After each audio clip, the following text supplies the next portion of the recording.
معاشر المسلمين، وبر الوالدين لا يقتصر ولا ينحصر فقط في حال حياتهما، بل يمتد أيضا إلى ما بعد مماتهما.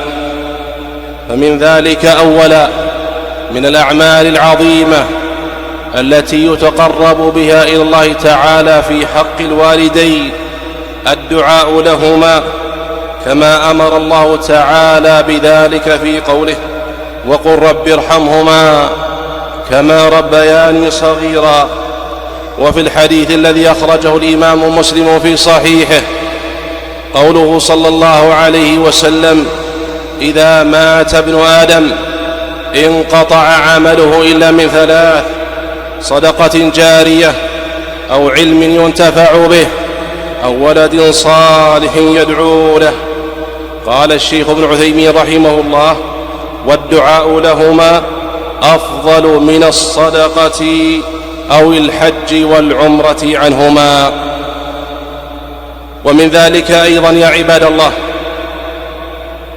أن يصل المرء أحباب وأقارب أبيه أو أمه من الأعمام والعمات والأخوال والخالات، لما جاء في صحيح الإمام مسلم قوله صلى الله عليه وسلم: إن من أبر البر أن يصل الرجل أهل ود أبيه بعد أن يولي.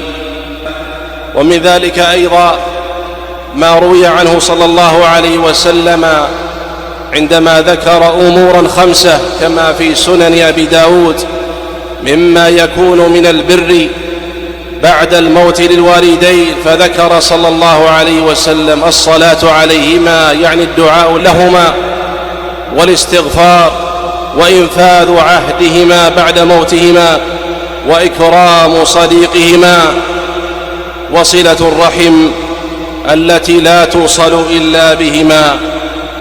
أن يكون الأبناء والبنات على كل ما يرضي الوالدين بعد الممات كما هو الحال في حياتهما من الخصال الحميدة والأعمال الطيبة التي يحبهما الوالدان في حياتهما. فالوالدان يحبان ويفرحان بصلاح أبنائهم وبناتهم، فمن كان مستقيما على طاعة الله محافظا على الصلاة وغير ذلك من الواجبات فذلك من البر بوالديه. واحذروا يا رعاكم الله من التقاطع أو التدابر أو الهجران، وإياكم أن تشغلنكم الدنيا عن صلة بعضكم لبعض. وقضى ربك ألا تعبدوا إلا إياه وبالوالدين إحسانا، إما يبلغن عندك الكبر أحدهما أو كلاهما فلا تقل لهما أف ولا تنهرهما، وقل لهما قولا كريما، واخفض لهما جناح الذل من الرحمة، وقل رب ارحمهما كما ربياني صغيرا.